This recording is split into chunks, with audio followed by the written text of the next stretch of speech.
Assalamualaikum warahmatullahi wabarakatuh. Izin memperkenalkan diri. Perkenalkan, nama saya Wanti Nur Khalifah dengan NPM 2213031051 dari Prodi Pendidikan Ekonomi kelas B. Baik, di sini saya akan menjelaskan apa itu akuntansi. Akuntansi sering disebut juga bahasa bisnis karena akuntansi dapat memberikan informasi tentang keadaan suatu perusahaan yang digunakan untuk menilai sejauh mana keberhasilan perusahaan tersebut kepada pihak-pihak yang membutuhkan informasi akuntansi.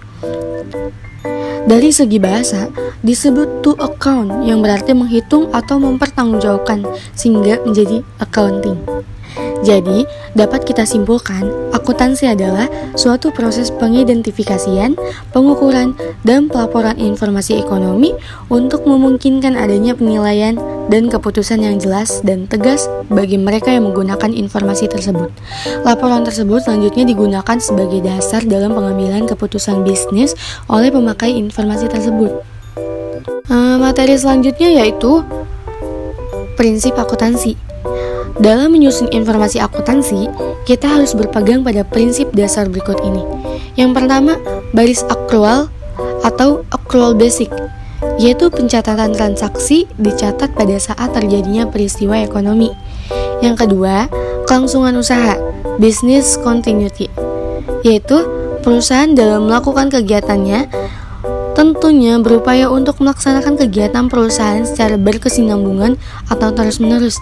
Yang ketiga, kesatuan usaha, business entity, yaitu perusahaan merupakan suatu kesatuan ekonomi yang terpisah dari pihak yang berkepentingan dengan sumber perusahaan.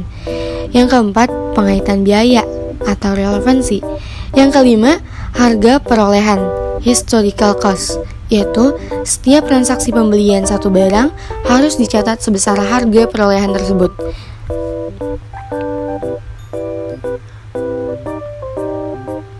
Materi selanjutnya yaitu, dengan mengacu pada prinsip-prinsip dasar akuntansi tersebut, maka proses kegiatan akuntansi meliputi tahapan-tahapan berikut ini.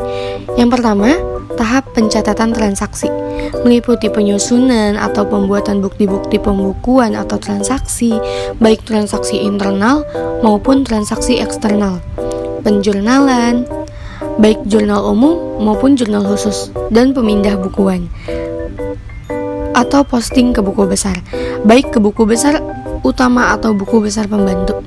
Yang kedua, tahap pengikhtisaran meliputi neraca saldo, jurnal penyesuaian, kertas kerja, jurnal penutup, dan neraca saldo setelah penutupan.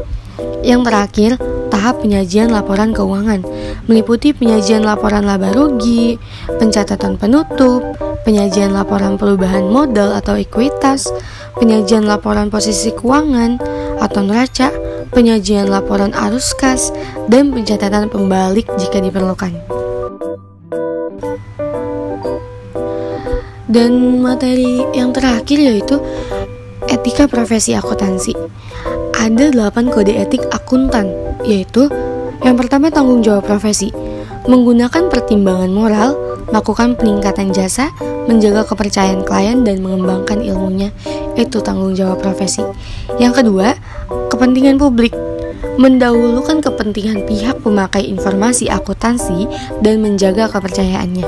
Yang ketiga, integritas, yaitu menyelesaikan seluruh tugasnya dan dengan bertanggung jawab dan profesionalitas.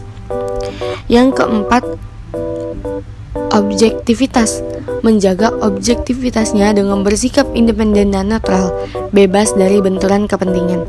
Yang kelima, kompetensi dan kehati-hatian profesional, mengamati standar teknis dan etika profesi, meningkatkan kompetensi dan mutu pelayanan.